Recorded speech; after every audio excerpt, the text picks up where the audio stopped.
प्रभु यीशु मसीह के मधुर नाम में आप सभी को प्रेमी सलाम। जय यीशु मानव सेवा में आप सबका हार्दिक स्वागत है। जैसे कि हम मानव सेवा करते हैं, चाहे वो कोई भी जाति धर्म के हैं, हम सभी उनके लिए एक सेवा के लिए एक मानव जाति का एक समाचार लोगों को देते हैं और यीशु मसीह के बारे में लोगों को समझाने के लिए कोशिश हम करते चले जाते हैं।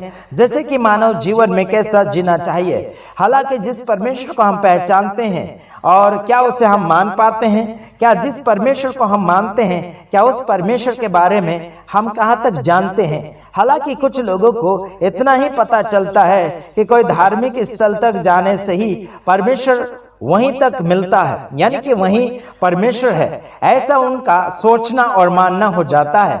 हालांकि आपको मैं कहना चाहता हूं कि परमेश्वर कोई धार्मिक स्थानों के ऊपर नहीं होते हैं और ना ही कोई निश्चित उनकी जगह है। हालांकि जो कोई उसके ऊपर विश्वास करते हैं और उसके ऊपर भरोसा करके आगे की ओर जीने के लिए कोशिश करते हैं और पवित्र जीवन में आगे की ओर बढ़ते चले जाते हैं, उनको परमेश्वर मिलता है। वो भी कैसे? वो शरीर के अनुसार नहीं और रंग रूप के अनुसार नहीं, लेकिन परमेश्वर आत्मा है और आत्मा से उसे अनुभव करना पड़ता है और आत्मा से ही भरोसा और विश्वास करना पड़ता है।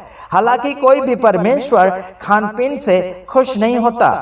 हालांकि मैं आपको यह भी बताना चाहता हूं, जिस परमेश्वर को मैं मानता हूं और जानता हूं उसका नाम है यीशु मसीह, यानी कि यहोवा परमेश्वर। सारे सृष्टि का मालिक और सारे जगत का मालिक कहा जाता है उसे। हालांकि कुछ लोगों ने कहा कि मालिक अलग अलग प्रकार के होते हैं, लेकिन उस बात को भी मैं मानता हूं। जैसे कि कहीं एक धनवान होता है, वो भी एक मालिक होता है, और कोई एक किसी दुकान का मालिक होता है, कोई आमदनी का मालिक होता है। ये कई प्रकार के मालिक, कई चीजों के मालिक बन सकते हैं। हालांकि सारी दुनिया का मालिक एक ही है, जिसका नाम है यहोवा परमेश्वर। साथ ही साथ हम ये भी उसे बोल सकते हैं कि यीशु मसीहा, यानी कि यीशु छुटकारा देने वाला। मसीह का मतलब है बचाने वाला, मदद करने वाला, सुरक्षा देने वाला खुदा है। मैं आपको ये भी कहना चाहता हूं कि आप कहां तक परमेश्वर को जानना चाहते हैं, मंदिर तक, मस्जिद तक, चर्च तक, या फिर कोई ऐसी आराधना सभा तक जानना चाहते हैं। परमेश्वर आपके कोई भी ऐसे स्थान के ऊपर बिल्कुल आपका इंतजार में नहीं बैठा हुआ है और वो एक जगह बैठने का दावा नहीं करता है और आपसे कोई भी प्रकार के फल, दान, डोनेशन बिल्कुल नहीं मांगते हैं, बल्कि आपके मन की चाहते यीशु मसीह के पास, यानी कि मन के विश्वास के साथ आगे ला सकते हैं। आपके विश्वास के द्वारा आप परमेश्वर को हासिल कर सकते हैं, परमेश्वर को अपने जीवन में पा सकते हैं। हालांकि विश्वास के द्वारा कई ऐसे इंसान हैं जो क्या क्या कर पाए और कहां तक पहुंच गए हैं, उनकी कोई सीमा नहीं और उनकी कोई गति आप पकड़ नहीं सकते। आपको यह भी कहना चाहता हूं, जैसे कि यशायाह नबी की पुस्तक, उसमें यानी कि 25 अध्याय और 1 वचन के अनुसार अगर हम देखें यशायाह के जीवन में क्या क्या बीता है। मैं आपको यह भी कहना चाहता हूं कि ऐसे भविष्यवक्ताएं थे, यानी कि यहोवा के समय में, जो यहोवा परमेश्वर से बातचीत कर रहे थे, वो भी आत्मा में होकर। कोई भी परमेश्वर को देख नहीं सकता और देख भी नहीं पाया है। कई लोग कहते हैं कि मैं परमेश्वर को स्वर्ग में देख कर आया और यीशु मसीह को भी देख कर आया, ऐसे करके झूठा दावा कर रहे हैं और झूठा विश्वास लोगों के सामने बोए जा रहे हैं। मैं आपको यह भी कहना चाहता हूं कि दूसरे के भरोसे और दूसरे के विश्वास के साथ आपको नहीं जीना होगा। आपको अगर विश्वास के साथ बढ़ना होगा तो आपका खुद का विश्वास होना चाहिए, वो भी परमेश्वर के ऊपर। आप खुद की शक्ति के अनुसार कुछ नहीं कर सकते। अगर करना चाहोगे तो परमेश्वर की शक्ति आपके जीवन में आएगी, तब जाके आप सच्ची भक्ति कर पाएंगे। आज जगत भर में आप देखते चले जा रहे हैं कि भक्ति करने के लिए तो दावा करते हैं, बल्कि शक्ति को नहीं मानते हैं।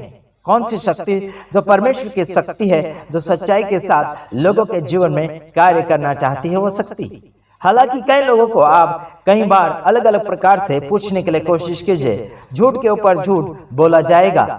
आज कई बार बोलते हैं कि उन्होंने पवित्र आत्मा पाया है और सच्चाई को पाया है, बल्कि झूठ के ऊपर झूठ बोलते चले जा रहे हैं। यानी कि झूठ बोलने वाले का बाप शैतान होता है, चाहे कोई भी धर्म और जाति से कोई भी व्यक्ति हो। लेकिन अगर कोई व्यक्ति अगर झूठ बोलता है तो वह शैतान की औलाद और शैतान के बच्चे कहे जाते हैं और उनका बाप शैतान होता है।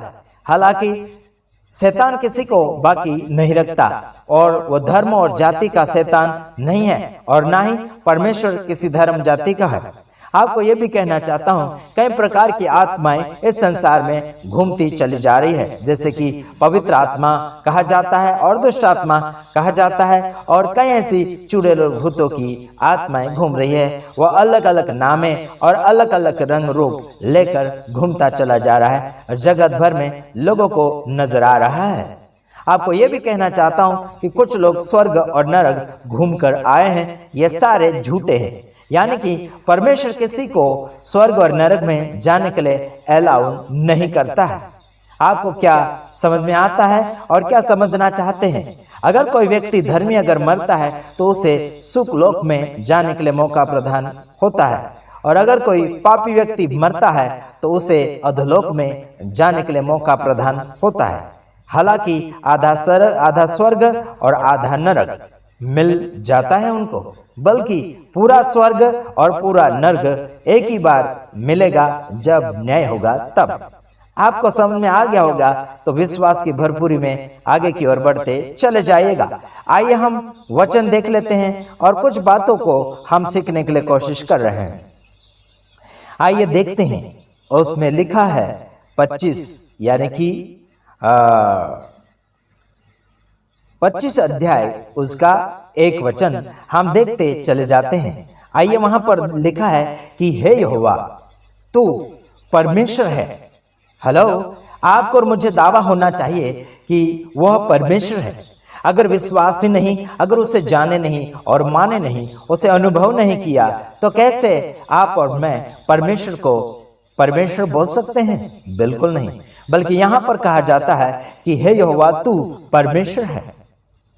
हाँ जी, आपको और मुझे दावा होना चाहिए। उस समय तो यशाया नबी बोल रहे हैं और कई ऐसे नबी थे पुराने नियम के अंदर, वो परमेश्वर को जानते थे और मानते थे और उसके विषय में बहुत कुछ सराहना और तारीफें किया करते थे।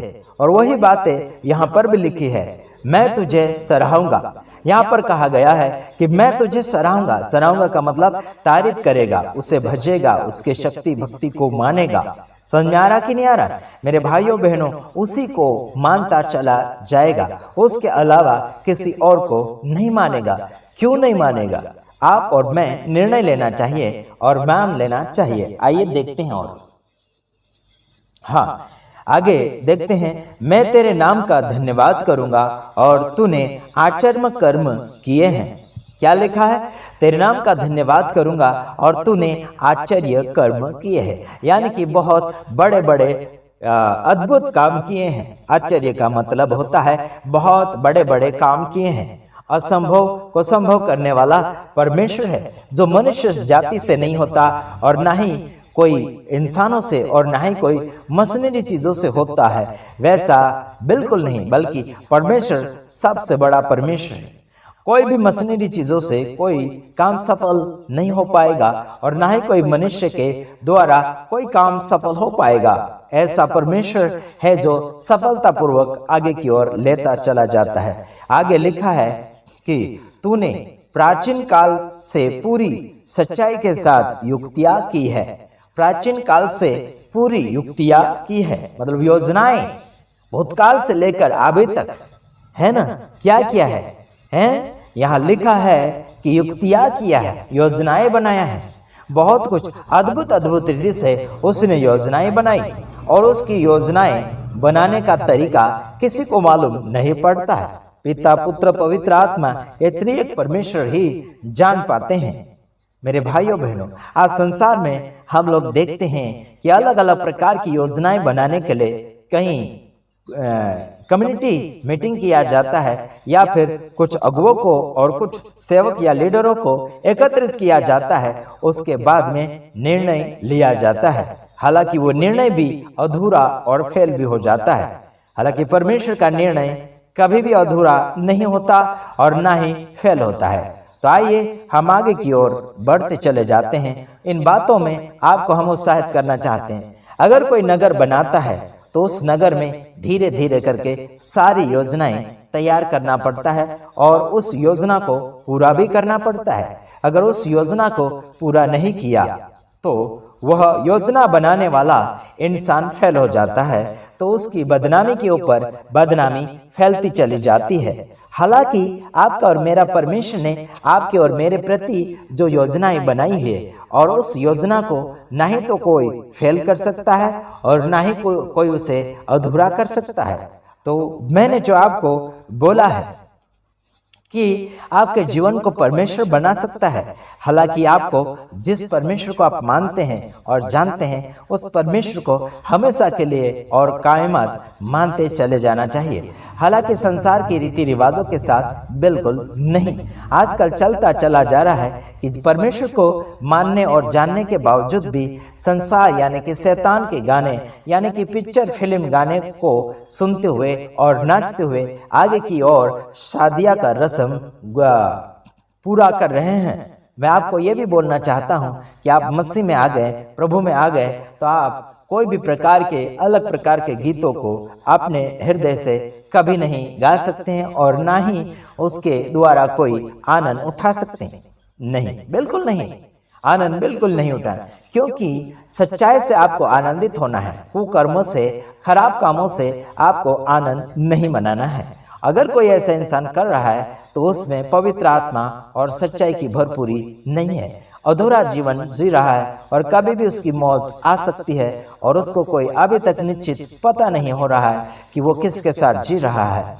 तो ध्यान रखिएगा, आपको निर्णय लेना होगा कि आप किसके साथ जी रहे हैं, पवित्र आत्मा के साथ या फिर दुष्ट आत्मा के साथ आप जी रहे हैं। आपको खुद के बारे में थोड़ा चेक कर लेना चाहिए। हालांकि पूरा चेक कर लीजिएगा।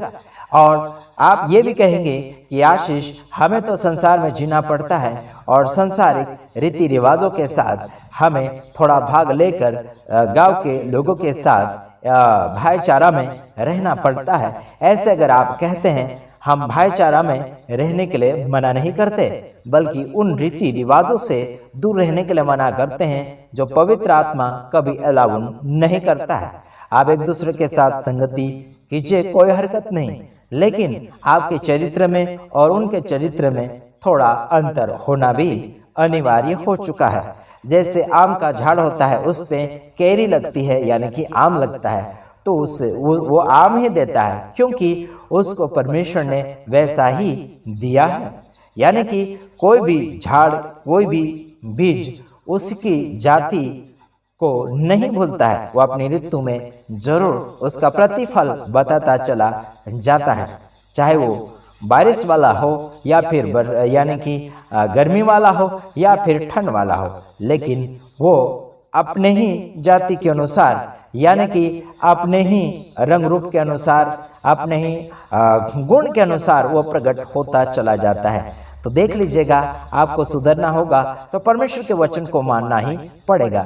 दुनिया के साथ मत बहते जाओ, परमेश्वर के आत्मा में बहते चले जाओ। यानी कि जिंदी मछली सामने की ओर जाती है, पानी के चढ़ावा की ओर, और मुर्दी मछली पानी के साथ बहती चली जाती है। तो इसमें समझ लेना चाहिए आप कौन सी मछली के समान हैं, जिंदा या फिर मुर्दा। तो आइए, हम आशा करते हैं कि आप इस वीडियो के द्वारा कुछ ही बातें समझ लिए होंगे और दूसरे वीडियो में आपके लिए हम कुछ समाचार लाएंगे। तब तक के लिए हम आपसे विदाई लेना चाहते हैं। नमस्कार, प्रेज़ द लॉर्ड। प्रभु आप सबको आशीषित करें। आमीन। Praise the Lord.